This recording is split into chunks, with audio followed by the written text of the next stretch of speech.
Educational hub চ্যানেলে সবাইকে স্বাগত। এই মুহূর্তে যে গুরুত্বপূর্ণ আপডেট বেরিয়ে এসছে সেটা হচ্ছে WBSSC নন টিচিং স্টাফ, বিশেষ করে লাইব্রেরিয়ান, ক্লার্ক এবং হচ্ছে গ্রুপ ডি সিলেকশনের যে গ্যাজেট রয়েছে, শর্ট গ্যাজেট, সেই গ্যাজেট কিন্তু প্রকাশিত হলো। তো এখান থেকে যে গুরুত্বপূর্ণ বিষয়গুলো মনে রাখতে হবে বা দেখতে হবে, সেই বিষয়গুলো আমরা একটু দেখে নেব। ঠিক আছে, দেখো প্রথমে কি বলছে, চ্যাপ্টার 1টা বোঝার বিশেষ কিছু বিষয় নেই, কিন্তু এখানে যে বিষয়টা দেখতে হবে চ্যাপ্টার 2তে রিগার্ডিং সিলেকশন কোয়ালিফিকেশন আর এজ, এই বিষয়টাকে দেখতে হবে। এখানে কি বলেছে, মেথড অফ সিলেকশনের কোন পদ্ধতিতে সিলেকশন করতে হবে। The selection of person shall be made central commission by directed recruitment manner, direct রিক্রুটমেন্টের মাধ্যমে কিন্তু সিলেকশন হবে। তারপর কোয়ালিফিকেশন কি রয়েছে, কোয়ালিফিকেশন কি রুলস রয়েছে, দেখো এখানে কি বলেছে, দ্য এজ লিমিট, বয়সটা কি হবে, বয়স যেমন বয়স 40 বছর অবধি থাকে সেই 40 বছরের মধ্যে অ্যাপ্লাই করতে হবে। যে বয়সটা যখন নোটিফিকেশনটা বেরোবে তখন থেকে 40 বছরের মধ্যে হতে হবে, 18 বছর থেকে। তারপর হচ্ছে ওবিসিরা কিন্তু OBC, physical handicap, SC/ST candidate যেমন বয়সের ছাড় পায় সেই হিসেবে বয়সের ছাড় কিন্তু তারা পাবে। তারপর দেখো as relaxation OBC candidate is subjected to order passed by honourable court. আচ্ছা, কোর্ট যেভাবে অর্ডার পাস করবে তার উপরে কিন্তু ওবিসিরা ছাড় পাবে। অ্যাডিশনাল ইসেনশিয়াল কোয়ালিফিকেশান ক্যান্ডিডেট, গুরুত্বপূর্ণ কি কি কোয়ালিফিকেশান লাগবে দেখো ক্যান্ডিডেটদের, যেটা নন টিচিং স্টাফ রয়েছে অর্থাৎ গ্রুপ ডিদের ক্ষেত্রে শুধুমাত্র ক্লাস 8 পাস করলেই কিন্তু তারা যোগ্য। আর হচ্ছে লাইব্রেরিয়ান এবং হচ্ছে ক্লার্কের ক্ষেত্রে কি লাগবে, দেখো এখানে লাইব্রেরিয়ান এবং হচ্ছে গ্রুপ সি এর জন্য কিন্তু মাধ্যমিক পাস করতে হবে।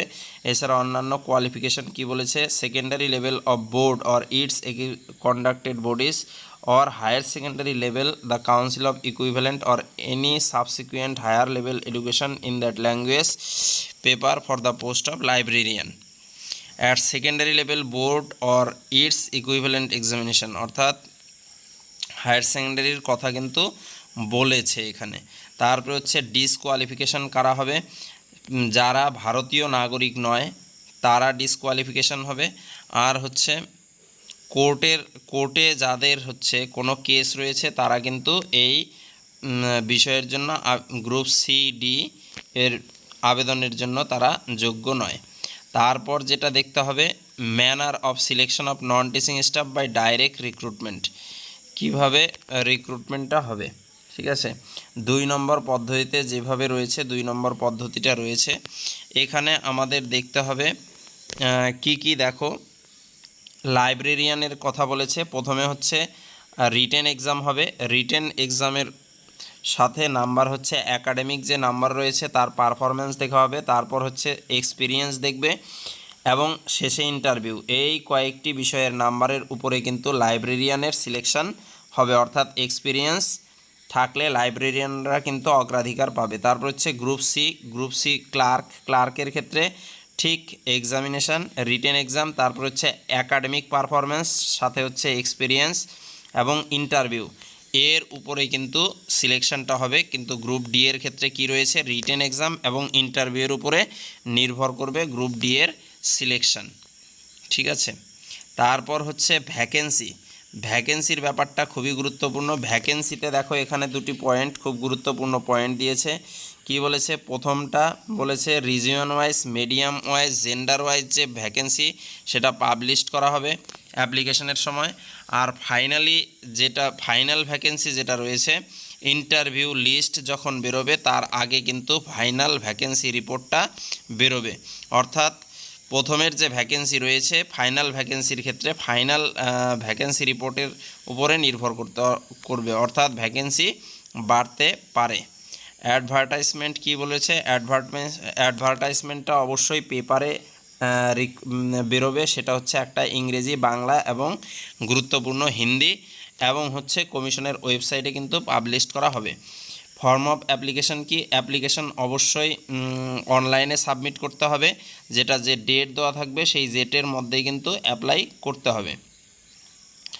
প্যানেল কিভাবে তৈরি করা হবে? আমরা প্যানেল তৈরি করা হবে অবশ্যই category wise, vacancy wise, region wise, medium wise কিন্তু আলাদা আলাদা মেরিট লিস্ট তৈরি করবে লাইব্রেরিয়ানের ক্ষেত্রে। তারপরে সেখান থেকেই কিন্তু মেরিট লিস্ট বের হবে, তৈরি হবে। তারপর কি বলেছে দেখো,